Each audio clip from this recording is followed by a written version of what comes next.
Okay, let's imagine uh, you want to write a program in which you want to save information about a person. Okay, so what kind of information would you want to save? For example, for a person, you might want to save his first name, right? You might want to save his last name. You might want to save his date of birth.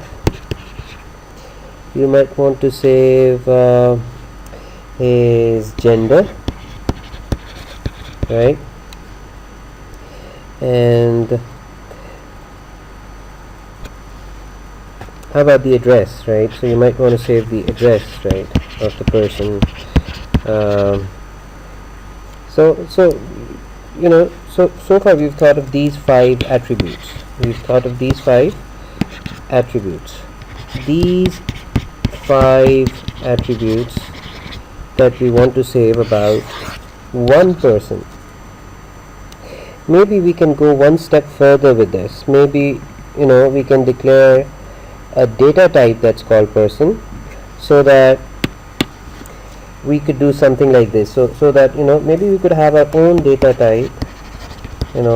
Maybe we can just define our own data type, which was called person, and then we could write some code like this: declare Ali as person, right? Maybe we could do something like this, right? And then because Ali has been declared as a person, all of these 5 attributes, all of the 5 attributes that we just discussed, the first name, last name, and date of birth, gender, and address, all of these 5 could be grouped up in this data type called person, right? So all of these 5 have been grouped up in this data type called person. So this is our data type, right? And so we could have somebody like Ali, and then we could have somebody like Umar would be another person. And because this is our defined data type, and in a person we've grouped up all of this information, so Umar will also have first name, last name, date of birth, what else, gender, and address, right? So this would be great, right? All of these things that you want to save about a person are grouped into this data type called person. So there are 2 ways that we can do this. There are 2 ways that we can define our data type, right? One of the ways is defining a record, right? And the other way is defining a class. And this is what we're going to focus on. And this is how we define a class in Visual Basic, right? This is how we define a class in Visual Basic. This is still an incomplete definition, okay? So don't think that this is the complete definition,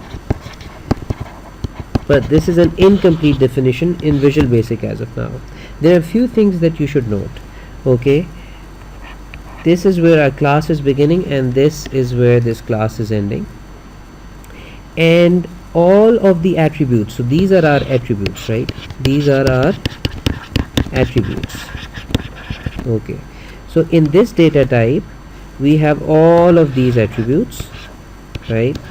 But importantly, all of these attributes have been declared as private. Now what's the difference? Why have they been declared as private? See, if you had a record, right? If you had a record, you would do something like this. You would say something like dim p1 as person, right? And then you would do something like p1 dot first name equals Asad, right? And p1 dot last name equals ch, right? So you could do something like this. This is how you would assign values to the attributes, right? This is how you would assign values to the attributes when you were working with records, right? But classes are different. In classes, all of our attributes have been declared as private, right? So these have been declared as private. Meaning what? Meaning if I was to do something like this, dim p1 as person, then p1 dot f name equals Asad would not be a statement that I'd be able to execute. This I would not be able to do it this way because first name has been declared as private, right? So when I do something like this, right, and I put this dot sign, I will not be able to access this member. I will not be able to write something like this. This would instantly throw an error. It would say that this attribute is not accessible. This attribute is not. So f name is not accessible, and it is not accessible because it has been declared as private. If I had done something like this, if for example I had done something like this, if I had an attribute which I had declared as public, what can we add here? Public nationality,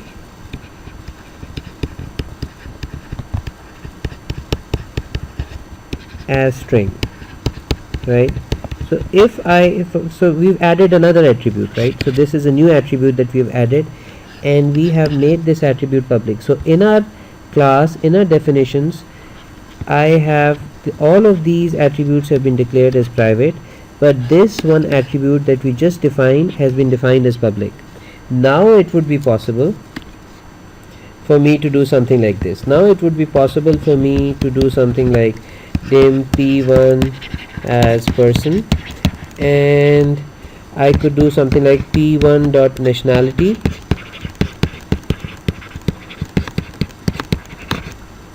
equals Pakistani, right? So now I could do something like this because this has been declared, nationality has been declared as public. So the access has been declared as, so this public is basically known as the access modifier. So now nationality has been declared as public, but this is not a good practice. This is not a good practice in classes. In classes, all the attributes must be defined as private. So this I can do, but this I cannot do. First name equals Asad. This I cannot do because first name has been declared as private. So the key concept when defining classes is that all the attributes in the classes in a class must be declared as private. So all the attributes that you're going to declare in a class must be declared as private. So if these attributes have been declared as private, how are we going to assign them values? That's the key question, right? How are we going to assign these attributes any values if they've been declared as private, right? Because we can't do something like this. Right? We can't do something like p1 dot first name equals Asad, right? This will not be allowed now, just like we discussed. So this won't be allowed, right? So if you so how are we going to assign values to first name, last name, date of birth, gender and address? To be able to assign values to the attributes, we must write subroutines within our class definition. So we must write some subroutines, and the values to the attributes are going to be assigned within these subroutines. Okay, so here's what we've done. We've now written a subroutine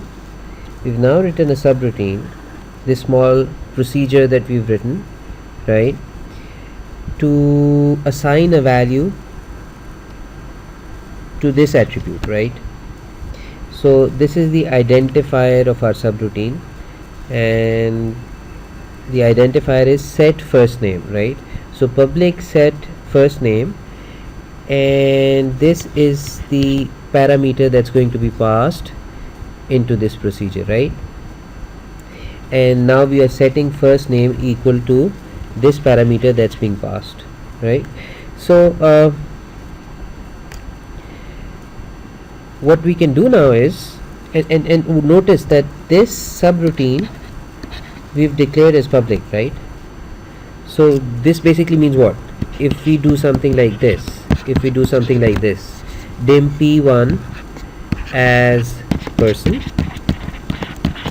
right, and we do p1 dot set first name, and I can pass, something here. For example, I can pass a string value directly, right? I'm not passing a variable this time, I'm just passing the string value, right? Directly passing the string value. So this string value will be basically, so I can basically call this subroutine because it has been declared as public, right? So now p1 can access this subroutine because it has been declared as public. So that's the standard way of working with classes, right? You're going to assign attributes their values through subroutines that have been written as part of the class definition. So now I can do something like this: p1 dot set name, set first name, and I've actually, instead of passing a string variable, I've actually directly passed the value, right? As a result of this, this first name will be assigned this value Asad, right? So first name will now become equal to Asad, right? Generally we what we do is, we declare a variable, right? So we say dim name as string, right, and then we say name equals console.readline,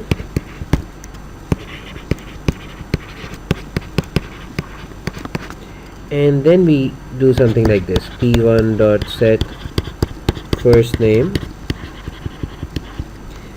and then we pass our string variable as a parameter, right? This is the better way of doing it. We don't prefer to directly pass values. Rather, we should pass string values. We should pass string variables. So this is a better way of passing parameters rather than writing down direct values as parameters, right? So this is the better way to do it. Okay, let's see what we've done here now. What I've done here is I have added another subroutine, right? And this subroutine has been declared as what? Private.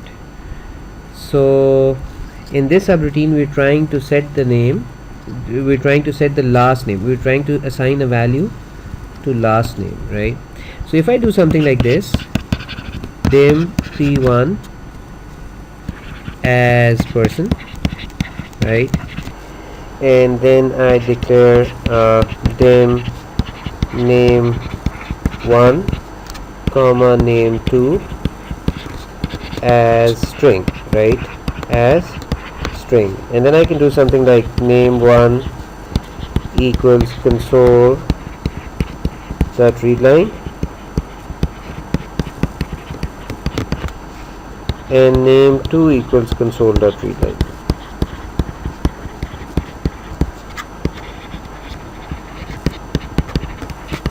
Right, and then I am going to do what? p1 dot set first name,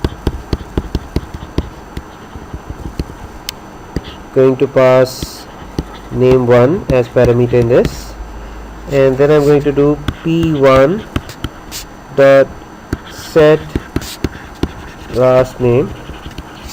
I'm going to pass name 2 as parameter in this. Now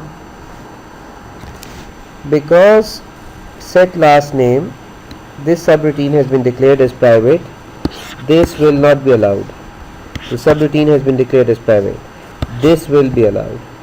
So this is going to throw an error, right? This will not be allowed, but this will be allowed. I hope you understand the difference between public and private, and I hope you also get the concept of how values are going to be assigned to different attributes within a class.